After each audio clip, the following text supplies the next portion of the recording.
Bonjour tout le monde, comme à l'accoutumée, Dvar Malchut, et oui, Parashat Vayetse en force, comme ils disent les Israéliens en hébreu, Yeter Se'ed, Yeter Oz, avec plus de force, plus d'assurance. Et oui, nous les femmes, on a l'assurance que Mashiach arrive très bientôt. On a la Bina, on a la Malchut, la Sphira de Malchut, et donc on sait pertinemment que Mashiach est déjà là et qui va en totot se dévoiler, parce que nous nous trouvons dans une période, vous imaginez pas quelle période. Nous nous trouvons dans le 9e mois à la 9e heure, qui sera, ça c'est une segoula entre parenthèses que je vous glisse entre deux prakim, hein, on va dire ça comme ça. Le 9e mois à la 9e heure, qui sera ce Shabbat Parashat Vayetse, une immense segoula, et Ratson inimaginable, infini. Ce sera entre 13h40 et 13h50, où vous aurez à peu près 9 à 10 minutes, et pendant ces 9 minutes, c'est le jour en plus, le 9, qui se lève bien sûr, comme on le sait dans le monde chassidique, qu'est-ce qui s'est passé le 9 qui se lève? C'est le Admour Emsaï, bien sûr, Rabbi Dovber Lubavitch, le second rabbi de Chabad, le fils du Admour Azaken. Le fils du Admour Azaken, eh ben, c'est l'anniversaire de sa naissance. Donc le 9 qui se lève dans le 9e mois, eh ben, à la 9e heure, ce sera ce Shabbat, la Parashat Vayetse. On ne se rend pas compte de l'immense richesse que Hachem nous fait mériter, nous donne comme cadeau du ciel. C'est une manne qui descend du ciel pour nous, spécialement pour nous, le Ham Israël.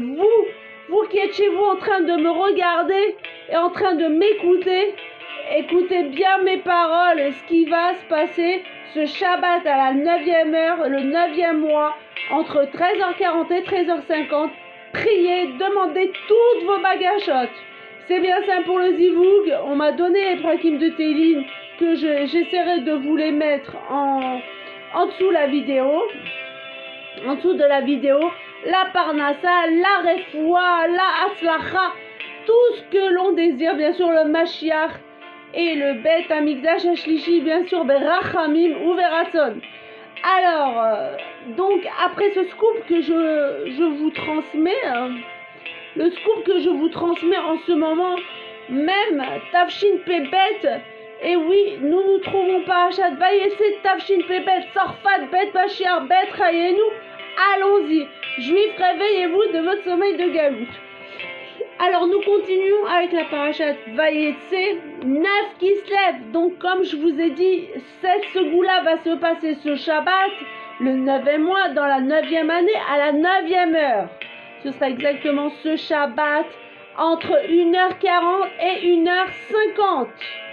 N'oubliez pas de prendre vos télim, de prier Hachem, c'est un Et Ratson, un moment propice, où on peut demander, c'est une fusion qu'on aura entre nous et Hachem et Akadosh Baruch Hu, et via le Admour Emsaï, parce que c'est le jour de l'anniversaire de sa naissance. Donc toutes les portes sont ouvertes et on peut demander tout ce que l'on désire. Alors profitons-en et prenons le temps comme il le faut, et utilisons le temps comme il le faut, et faisons nos bagachot pour pouvoir déclencher la Géoula, Techaf ou Meyad Mamash. Alors on commence avec le Dvar Malchut, bien sûr, l'édit royal. Qu'est-ce que le roi Melech HaMashiach Chav Vekayam nous dit? Quelles sont les actualités chassidiques? Il existe, et on sait que tout ce que le rabbi avait dit au moment où il l'avait dit, en 5752 en l'occurrence, eh ben, ça se concrétise réellement, concrètement maintenant. C'est encore actuel, c'est toujours actuel. Et c'est un présent futur, c'est-à-dire c'est un présent qui se répertorie et qui qui se continue à vivre perpétuellement, ça se perpétue. C'est une extension, c'est juste comme c'est pas un film qui a été tourné à une époque, mais c'est la paracha qui se répète à chaque instant, à chaque moment, et ça nous concerne personnellement, bien sûr, pour tous les célibataires et pour tous ceux qui vont se marier ou même c'est la chassidoute, quoi. C'est l'antiseptique de la génération, comme je vous l'ai dit à maintes reprises. Il existe une singularité. Alors on rentre vite dans le vif du sujet. Qu'est-ce que dit le rabbi Meler HaMashiach? Il existe une singularité propre à l'Admour HaEmtsaï. Rabbi Dov de Lubavitch, le second rabbi de Chabad, c'est-à-dire le fils du Admour HaZaken. L'anniversaire de sa naissance et celui de son départ de ce monde. Ah oui, j'avais oublié, non, je ne suis pas un ordinateur, je ne peux pas tout savoir, mais c'est aussi le jour de son départ de ce monde. Le jour où il est né et le jour de son départ, comme Moshe Rabbeinu, le Zayin Hadar était né, Moshe Rabbeinu, le Zayin Hadar, et il est disparu de ce monde. Et le Admour HaEmtsaï, c'est pareil. Il est né et il est parti le même jour, c'est-à-dire le 9 qui se lève, c'est-à-dire ce Shabbat. Dans la 9e mois, la 9e année, 9e mois, 9e heure. Donc ça se précise, le temps se précise et vraiment chaque chose se rapproche plus vite et se précipite vers la Géoula. L'anniversaire de sa naissance et celui de son départ de ce monde, sa Iloula, tombe en effet le même jour, le 9 qui se lève. De plus, la fête qui célèbre sa libération des géotes tsaristes tombe le lendemain, le 10 qui se lève. Or, sachant que tous les événements du calendrier juif sont intrinsèquement liés avec les parachiotes qui sont lus les Shabbats, des périodes durant lesquelles ils surviennent, il est évident qu'il existe une relation entre l'Admour HaEmtsaï et les parachiotes, Vayetse et Vaishlach, que nous lisons ce Shabbat 9 qui se lève 5752-1991 à l'office de Shacharit et à celui de Mincha. De cette relation découlent des enseignements, notamment dans un sujet lié à notre génération et à la période actuelle, la délivrance messianique. Nous avons en effet rappelé à plusieurs reprises récemment que la tâche du peuple juif en exil est dorénavant achevée et qu'il ne nous reste plus qu'à l'accueillir, le Mashiach, concrètement. Tout a été achevé. Pourquoi est-ce important? Eh bien, le rabbi va nous dire pourquoi est-ce important. Et oui, c'est même plus qu'important, c'est capital, je dirais. Je dirais même plus. La qualité inhérente au fait que le jour du décès coïncide avec celui de la naissance nous est enseignée par le Talmud qui commente ainsi les paroles de Moshe le jour de son départ de ce monde. Je suis aujourd'hui âgé de 120 ans. On va baisser un peu la musique pour que vous puissiez mieux m'entendre, si vous le permettez. Je suis aujourd'hui âgé de 120 ans. Qu'a voulu dire Moshe par aujourd'hui? Aujourd'hui, mes jours et mes années sont complètes. Ceci enseigne que Saint béni soit-il complète les années des Sadikim de jour en jour et de mois en mois. Comme il est dit, je comblerai la mesure de tes jours. On peut cependant se demander en quoi ceci représente une quelconque qualité. En effet, la véritable élévation d'un tzaddik est d'ordre spirituel et ne dépend pas du nombre précis d'années qu'il est amené à vivre corporellement. Nous constatons d'ailleurs que la plupart des tzaddikim n'ont pas quitté ce monde le jour de leur anniversaire, mais au contraire, ils sont bien là avec nous. Et bien sûr, ils sont là même physiquement, on ne les voit pas, mais ils sont là. La réponse à cela est que le service divin du tzaddik atteint sa plénitude lorsque sa perfection spirituelle transparaît dans la perfection d'ordre matériel du nombre de ses années. Cela indique qu'il a su raffiner sa propre matérialité au point où celle-ci n'est rien d'autre que le prolongement de sa spiritualité. Je ne sais pas si vous me suivez, mais c'est géant. C'est géant, il faut me suivre pas à pas et vous verrez que nous verrons la lumière très bientôt. En effet, le monde est composé d'espace et de temps. Et l'année contient en elle tous les changements du temps. En hébreu, Shana, année, découle de Shinui, changement. La plénitude des années exprime donc la plénitude matérielle. Cette plénitude s'est exprimée chez les patriarches qui naquirent et décédèrent tous durant le mois de Nissan. Chez Moshe qui naquit et quitta ce monde le 7 Adar, et chez l'amour à Ensaï, le Moshe de sa génération. Et oui, à chaque génération son Moshe. À l'époque de Moshe, c'était Moshe Rabbeinu. À l'époque d'après la sortie d'Égypte, c'était à chaque époque le Admour Hazaken, le Baal Shem Tov, le Admour Hazaken, le Admour Ensaï. À chaque génération, il y avait un Moshe Rabbeinu. Et bien sûr, dans notre temps, c'est le Moshe Rabbi Melech HaMashiach, le Rabbi de Lubavitch, comme vous le savez. En vérité, l'enseignement du Talmud, selon lequel Dieu complète les années des tzadikim, implique que cela est ainsi spirituellement pour tous les tzadikim, même ceux qui n'ont pas quitté ce monde le jour de leur anniversaire, et ceci de deux façons possibles.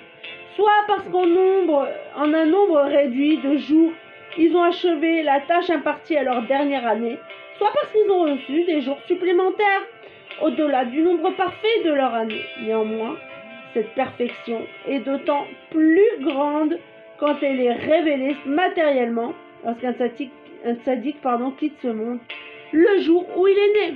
Et oui, c'est géant. Et cette année, ça tombe pile la 9e année, le 9e mois, à la 9e heure. Donc, ce Shabbat, c'est géant. C'est le jour où le Admour Ensaï, le fils du Admour Hazaken, le deuxième rabbi de Lubavitch, quitte ces Saïloula, le Shabbat Kodesh. Un jour où tout est Kadosh, tout est Rouhani, spirituel, et tout est volupté et bonheur. Pourquoi en dehors de la terre d'Israël? Alors, en lisant la Torah, nous constatons que le récit de la vie de Yaakov se trouve principalement dans cette paracha. Vayetze, et dans la paracha de Vaishlach, lorsque Yaakov est en dehors de la terre sainte, alors que la paracha de Toldot, dont les événements s'y déroulent, parle peu de Yaakov. Or, ceci est étonnant. Pourquoi la Torah insiste-t-elle sur les problèmes que Yaakov, qui fut l'élu parmi les patriarches, eut avec les méchants, Esav et Lavan, il eut a priori été préférable de mentionner le service divin qu'il accomplit en terre sainte, comme cela est d'ailleurs relaté pour Abraham et Yitzhak. La réponse à cela est que, à travers le récit du voyage de Yaakov à Haran et de ses rencontres avec Lavan et Esav, la Torah nous enseigne le comportement que nous devons adopter dans notre relation avec le monde. Cette histoire, qui est la première dans la Torah à décrire la confrontation des patriarches avec le monde, vient enseigner que le but de chaque juif est d'agir dans le monde et donne les étapes de la réalisation de cette tâche. Vayetze Yaakov mi Beersheva, et Yaakov sortit de Beersheva. Genèse 28:10. Fait référence à la sortie de l'âme de sa source céleste, appelée Be'er Sheva, la Sphira de Bina, qui est la source Be'er des 7 Sheva, attributs divins du monde d'Atsilut. Je ne sais pas si vous me suivez, on rentre dans le monde de Atsilut, le monde où tout est divin, tout est clair, tout est bonté. Vayelech Harana, il alla à Haran, désigne la descente de l'âme dans un monde si bas qu'il suscite la colère, Haran Af, de Dieu. Et malgré cela, et contre toute attente, c'est précisément à Haran que Yaakov édifia sa famille, les 12 tribus saintes. L'explication de cela est que Yaakov révéla à travers l'accomplissement de la Torah et des mitzvot la lumière de son âme avec laquelle il raffina et sanctifia son corps et son environnement. C'est ce à quoi font allusion les mots « il alla à Haran ». C'est précisément à Haran qu'il alla en s'élevant progressivement toujours plus haut. En outre, ce n'est pas uniquement son âme qui connut une élévation, mais Haran elle-même qui fut également raffinée et sanctifiée à travers lui. C'est pourquoi il est écrit « Vayelech Harana » pour il alla à Haran, et non l'expression équivalente « Vayelech le Haron ». Car Vayelech Harana sous-entend grammaticalement que c'est Harana qui Allah. Je ne sais pas si vous me suivez, vous ne comprenez pas, vous avez une question, vos commentaires, vos critiques constructives, bien sûr. En dessous, abonnez-vous En route vers la Géoula, à mes vidéos et en route vers Mashiach. Dans la joie et avec le Rabbi. D'autre part, le mot Haran enseigne que Yaakov révéla au sein de Haran la force divine qu'il apporte à l'existence, la lettre He du nom de Dieu par laquelle le monde est créé. La Torah relate ensuite que sur le chemin de Haran, le soleil se coucha et que Yaakov s'entendit pour dormir en ayant au préalable disposé autour de sa tête des pierres pour se protéger des animaux malfaisants. Et vous vous rappelez de cette partie où Yaakov, quand il arrive à Luz, c'est-à-dire Aramoria, enfin je pense que c'est Aramoria, le temple de Jérusalem, l'endroit le plus sacré au monde, il commence à construire un petit pourtour autour de sa tête pour se protéger des bêtes sauvages. Ainsi en est-il pour chaque juif. Lorsque son âme descend ici-bas, dans le monde en hébreu, au lame de la racine de Elem, occultation, elle subit l'occultation de la présence divine. Le soleil se couche et cela le pousse à s'étendre pour dormir, à connaître une chute si importante que sa tête et ses pieds se retrouvent au même niveau, au point où il doit même s'inquiéter de toutes sortes d'animaux malfaisants, les forces du mal qui règnent dans ce bas monde qui cherche à porter atteinte à son âme. Et oui, Teva aussi a le mot, a la même signification, a la même traduction que nature, mais on peut le lire dans le sens inverse. Tava, il est noyé par ce monde matériel, par ses priorités matérielles et gashmi, c'est-à-dire le monde matériel, les voitures, la parnassa, et on est comme englouti dans ce monde, Rav Shalom.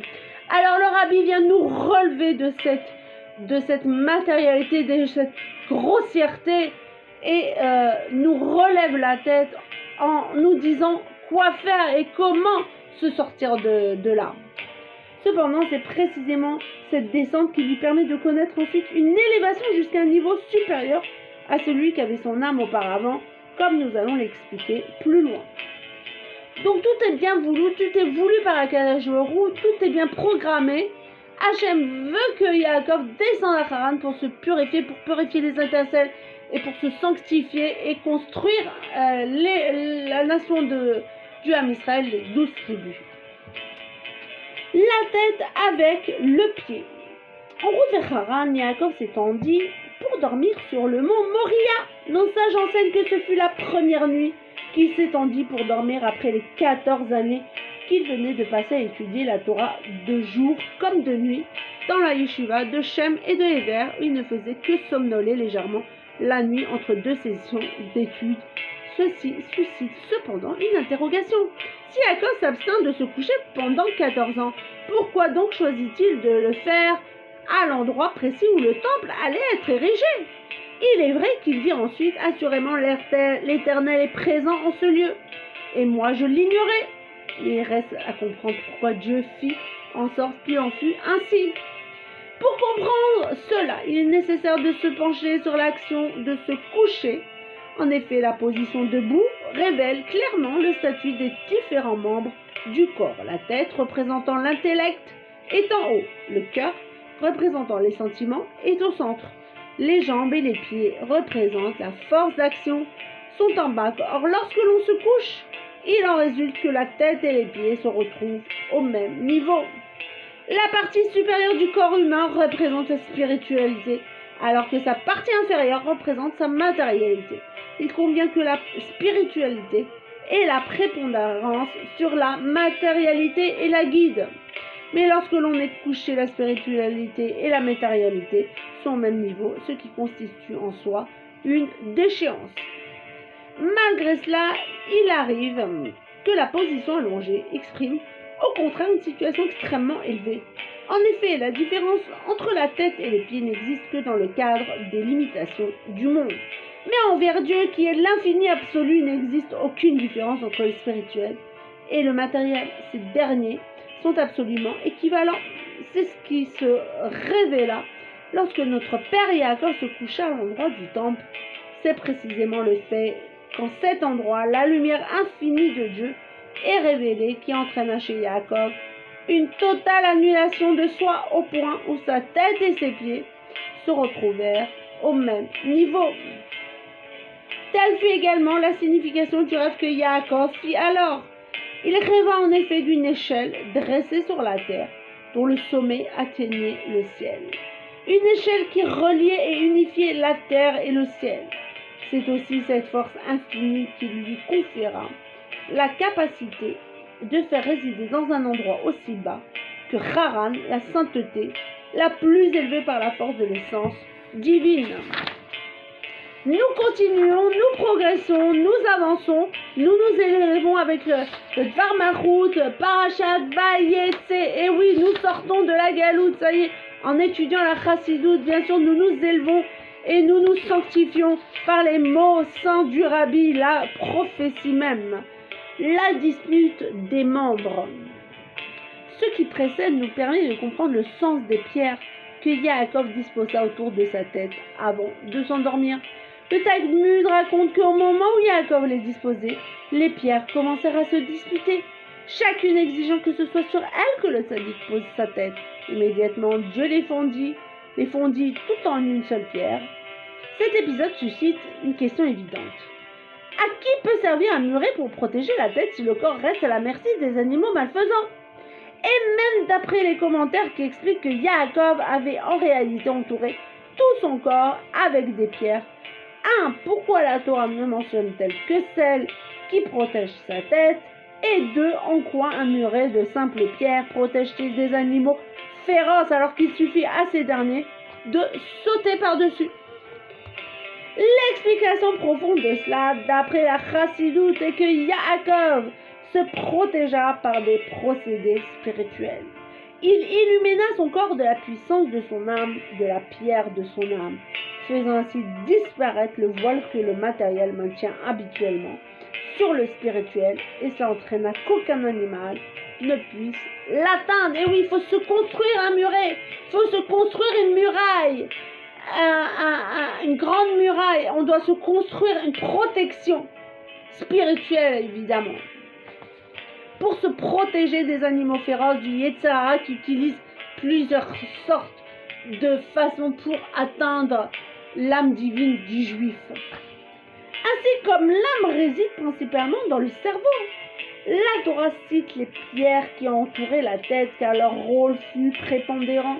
Et c'est précisément à ce sujet que les pierres se disputèrent. Celles qui entouraient le corps demandèrent pourquoi elles recevaient moins de lueur de l'âme que celles qui entouraient la tête. Dieu acquiesça alors à leur demande et émit une lumière divine unique qui engloba le corps de la tête aux pieds, ce qui eut pour effet de souder les pierres en une pierre unique. Cette révélation divine provint du degré du divin auprès duquel le pied et la tête sont équivalents. L'essence divine, Dieu lui-même, cette révélation eut lieu pour Yaakov au moment où il descendait vers Haran, car c'est précisément dans des situations aussi difficiles qu'un tel dévoilement est nécessaire. Nous poursuivons Parashat Vayetse. Allons-y. Prenons le train avant qu'il soit trop tard. Montons dans le train de la Chassidoute. T'as un doute? Chassidoute. Corriger le monde.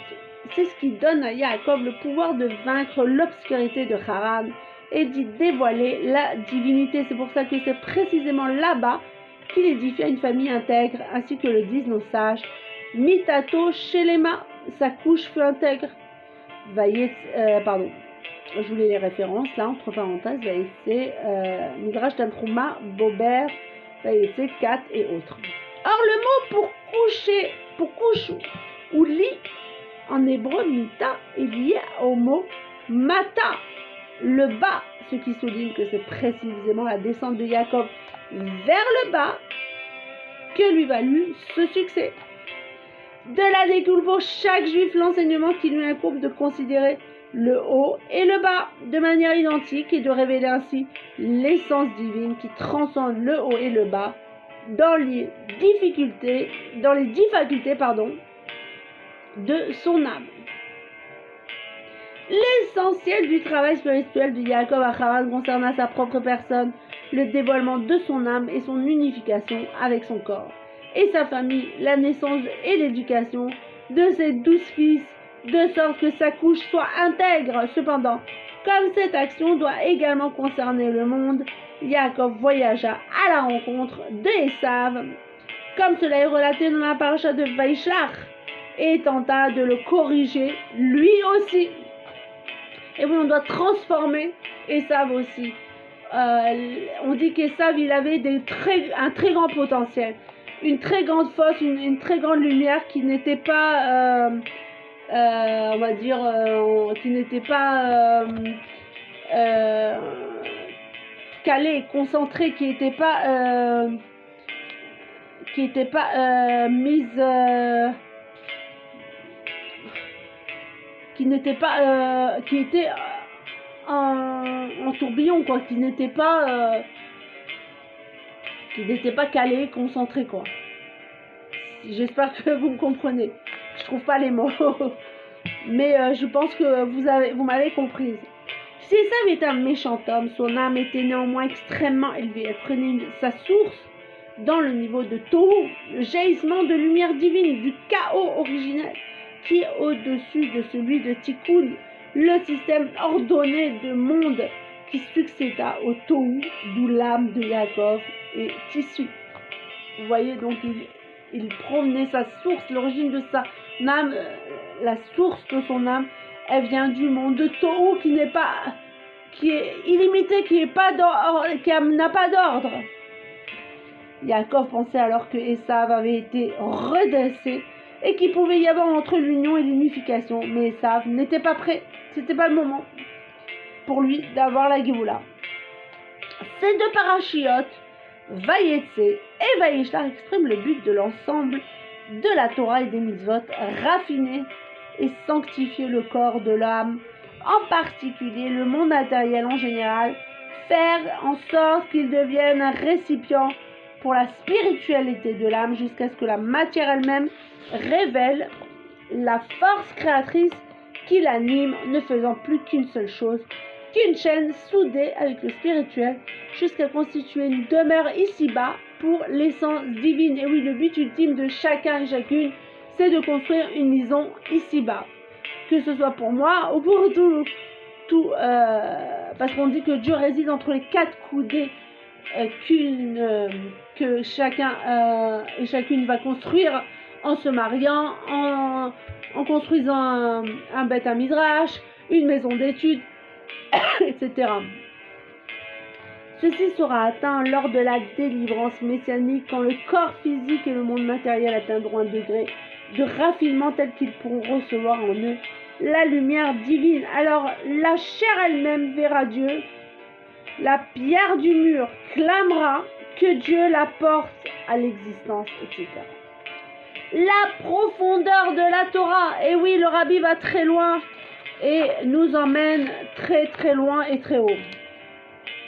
Toujours plus loin, toujours plus haut, toujours plus fort. Et oui, tout ça pour le dévoilement divin de Mashiach. On sait très bien qu'au temps messianique, l'insolence augmentera. Il y a des signes qui caractérisent la venue de Ben David. Quand Ben David viendra, quand Mashiach Ben David viendra, les prix augmenteront, l'insolence augmentera, que ce soit dans tout.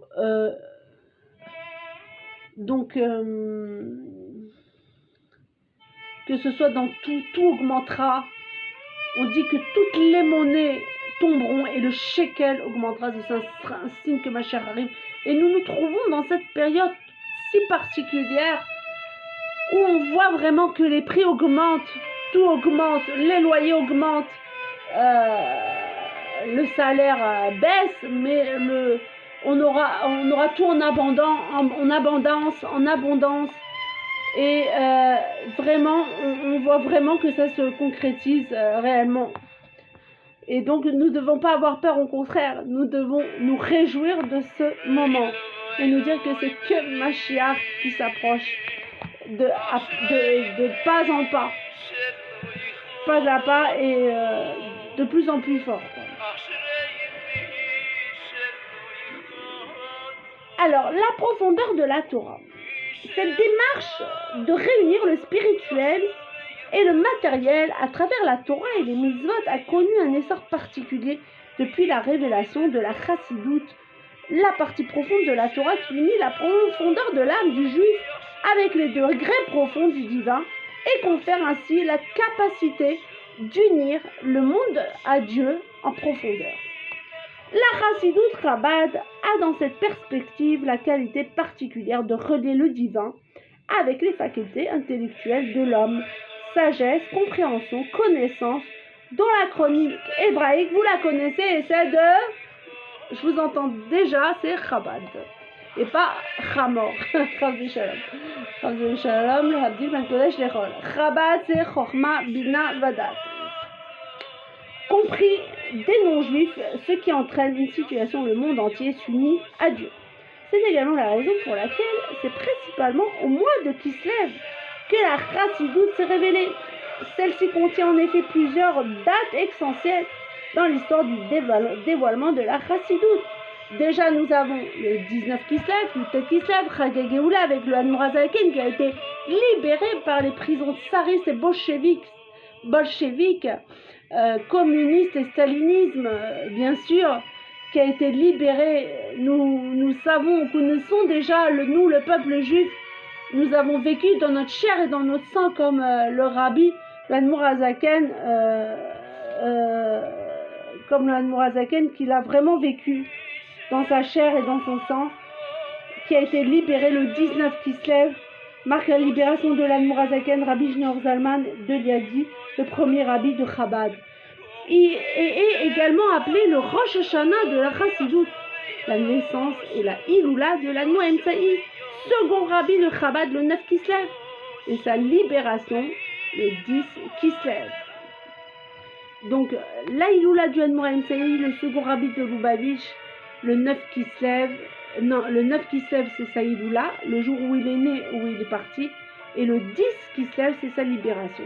Et Hanouka, aussi le miracle de la fiole d'huile, est lié avec la profondeur de la Torah, l'huile essentielle de la Torah. La raison à cela est que le mois de Kislev est le troisième mois de l'hiver, les mois de pluie, il correspond ainsi par symétrie au mois de Sivan, troisième mois de l'été, dans lequel, au moment de la fête de Shavuot, eut lieu le don de la Torah et la révélation de sa partie dite révélée, la partie profonde de la Torah. Quand elle fut révélée précisément pendant la saison des pluies, car celle-ci s'élève d'abord sous forme de vapeur de la terre vers les cieux, puis retombe ensuite à terre, abreuvant le sol jusqu'à ce que celui-ci soit gorgé d'eau.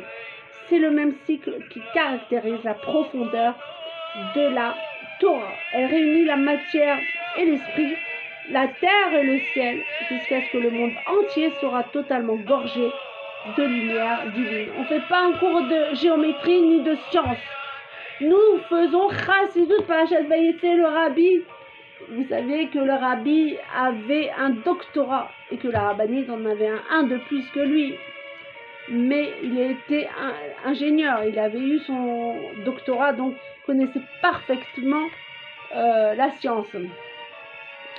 Cela est présent en allusion dans le nom Kislev, c'est lorsque Kes, les degrés cachés du divin de la racine de Kissou et dissimulation, se révèlent ici-bas dans les facultés émotionnelles de l'homme, représentées par Lev, les 6 midotes dont chacune inclut en elle l'ensemble des 6, soit 36 déclinaisons, valeur numérique de Lev 36.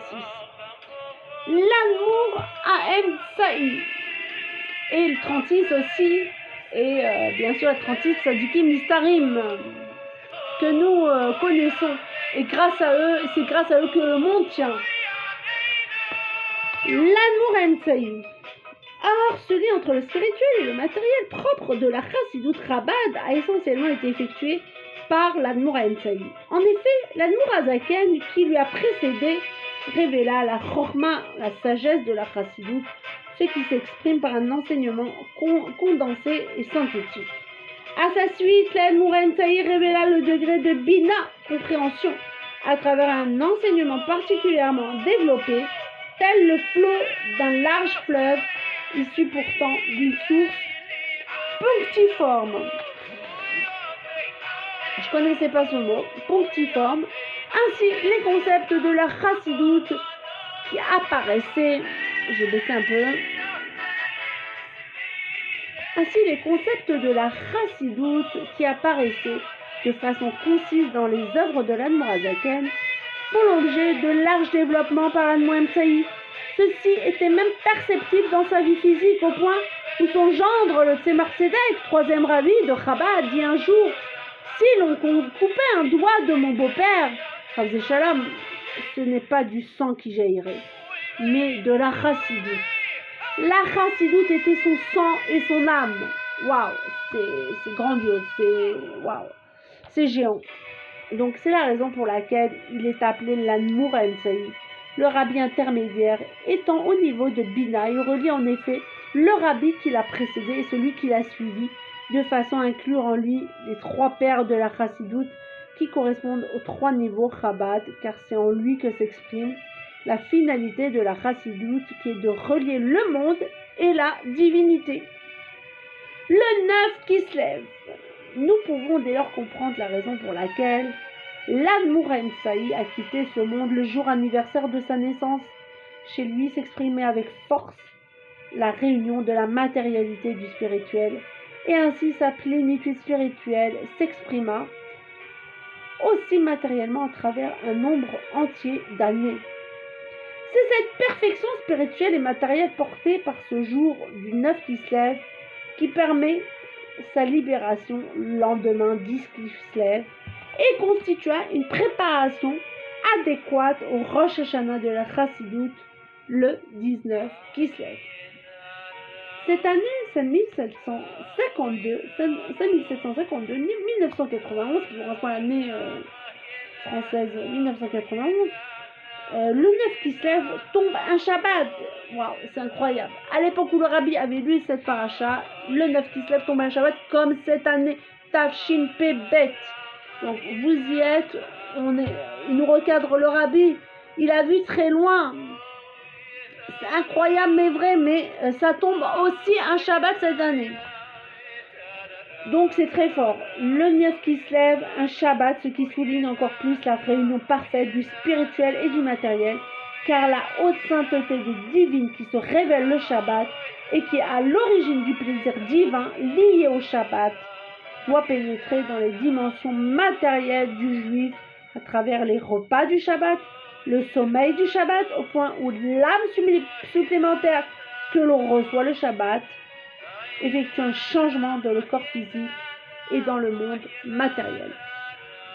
Le repas de la délivrance, nous nous trouvons déjà devant le repas, le charabar et le poisson, le léviathan et le yayin meshoumar, le vin gardé des 6 jours de la création.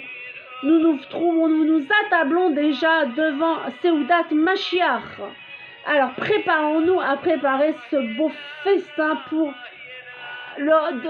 Hachem, et le rabbi demande déjà un festin pour remercier Hachem, et tout de suite en un clin d'œil et Raphaïl, Hachem nous enverra Eliyahu Hanavi qui nous annoncera la bonne nouvelle, la grande nouvelle que nous attendons tous et toutes impatiemment. Le repas de la délivrance. Si tout ce qui précède a toujours été valable pour les Juifs de toutes les générations, à plus forte raison est-ce pertinent aujourd'hui, alors que d'après les signes donnés par nos sages, dans le traité Sanhedrin, dans les Midrashim et dans d'autres sources, nous nous trouvons déjà concrètement à l'étape de la délivrance. Nimtseim kvar beshlav hageula mamash. Donc le rabbi dit clairement, il n'y a rien à dire, c'est la Géoula. Il n'y a rien à comprendre, c'est la Géoula. Juifs, réveillez-vous de votre sommeil de Galout. Venez à l'encontre de Mashiach Tzidkenu. Le rabbi dit clairement que c'est la Géoula. Nous ne devons pas nous inquiéter. Nous avons l'assurance que, si le rabbi nous a dit ça, c'est que nous devons avoir l'assurance que inem Mashiach inem Ugvarba, Ugvarpo. On le sent déjà, on respire, on voit tellement de miracles. Comme nous l'avons dit à plusieurs reprises, nous avons terminé tous les birourim, étapes de raffinement du monde, y compris celui de Esav, qui est Édom, comme nous le voyons aujourd'hui chez les peuples qui descendent de Esav et qui se comportent comme des royaumes de bonté, Malchut Chesed. Il est donc clair que nous nous trouvons aujourd'hui dans une situation où le corps physique et le monde matériel ont été raffinés au point de pouvoir recevoir toutes les lumières et les sujets spirituels, ce qui inclut la lumière du Mashiach, la lumière de la délivrance jusqu'à la révélation de l'essence divine qui se révélera dans l'essence du Mashiach et à travers cela dans l'essence de chaque juif. Moi, j'avale tout ce... C'est un festin pour moi. Ce Dvar Malchut, pour moi, c'est un festin. J'avale les mots comme de l'eau, tellement mon âme est assoiffée de ces paroles. Elles me nourrissent en profondeur. Elles me guérissent en plus. Alors, et la seule chose qui manque est qu'un juif ouvre les yeux correctement et il verra comment tout est prêt pour la délivrance. Il y a déjà la table dressée, il y a déjà le bœuf sauvage, le léviathan et le vin gardé, et les juifs se trouvent déjà autour de la table de leur père.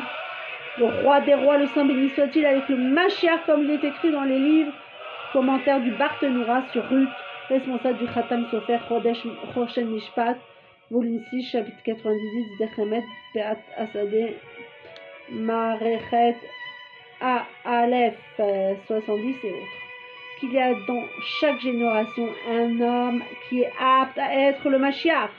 Et dans notre génération, mon beau-père, le rabbi, et 40 ans après le départ de ce monde de mon beau-père, le rabbi, il y a déjà aussi un cœur pour comprendre, des yeux pour voir et des oreilles pour entendre. Il faut seulement maintenant ouvrir le cœur pour comprendre, ouvrir les yeux pour voir et ouvrir les oreilles pour entendre.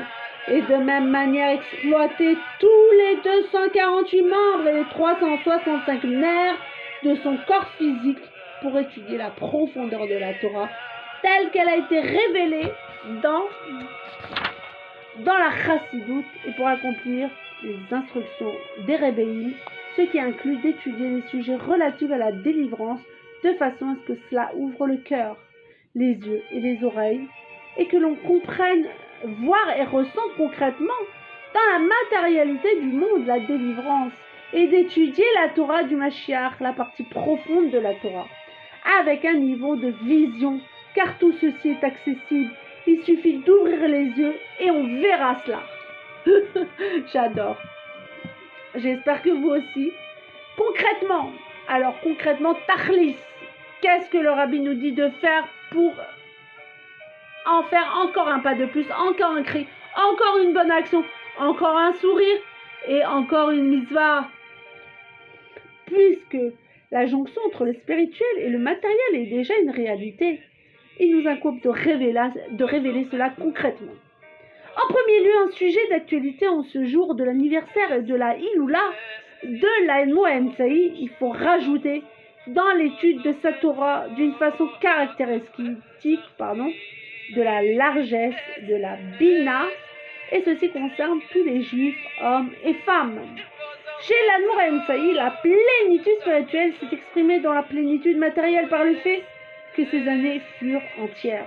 Il appartient également à chacun d'exprimer sa spiritualité, sa chassidishkeit, dans sa vie matérielle, de sorte que l'on ressent auprès de lui la chaleur et la vitalité de son judaïsme et de sa chassidishkeit, au point où ils ne font qu'une seule chose avec lui.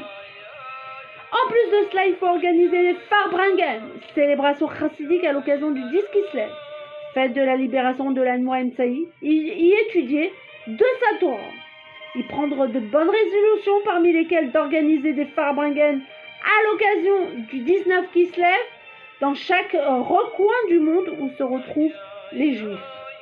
De la même manière, il faut organiser des Farbringen et d'autres dates liées à la Chassidut et à la Hanouka, selon la tradition des rabbis de Chabad, faire des fêtes à l'intention des membres de sa famille et distribuer de l'argent à Hanouka, en particulier aux enfants, garçons et filles. Car en accomplissant cette coutume, avec la diffusion qui convient et le don en abondance, on augmente d'autant son attachement à nos rébéim, ce qui augmente la force de faire pénétrer leur Torah, leur instruction et leurs coutumes dans la vie quotidienne de chacun. Ce qui inclut la coutume juive qui se répand et s'amplifie ces derniers temps d'étudier les sujets liés à la délivrance et au Mashiach pour se préparer et préparer les autres au dévoilement de la délivrance messianique comme nous l'avons dit. Que Dieu veuille donc que par le mérite des bonnes résolutions dans tous ces sujets, il y ait immédiatement la délivrance véritable et complète et nous irons tous sur les nuages du ciel avec le fruit de notre service divin, ainsi qu'avec nos biens matériels, avec les synagogues et les maisons personnelles, vers notre terre sainte, à Jérusalem, la ville sainte, sur la montagne sainte, dans le 3 septembre, dans le Saint des Saints, où se trouve la pierre de fondation, à partir de laquelle le monde entier fut créé. Et l'essentiel est que cela soit immédiatement, là, tout de suite.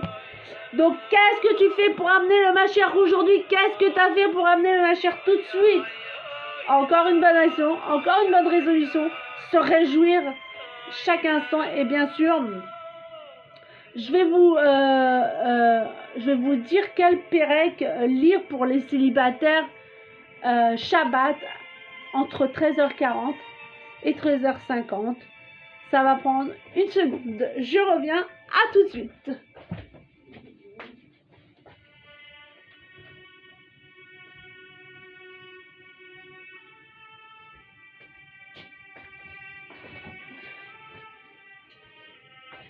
Me revoici, me revoilà. Donc, nous allons lire entre 13h40, prenez bien note, parce que c'est très important. Pour le Zivoug, le Pérec Lamed Bet, le Pérec Lamed Ret, Aïn Aleph et Kouf Raf Aleph 121. Je répète, Pérec Lamed Bet, Pérec Lamed Ret, Pérec Aïn Aleph et Kouf Raf Aleph. Pour la Parnassa, Rav Gimel et Rav Dalet. Pour la Refoua, le Vav, le Lamed, même Aleph et Kouf Gimel. Et pour la Tzlacha, Pérec Aleph et Pérec Bet. Donc voilà, je vous ai tout dit. Je vous souhaite un excellent Shabbat, ma Shiachna, et la suite au prochain numéro. Je vous dis à très bientôt. Bye!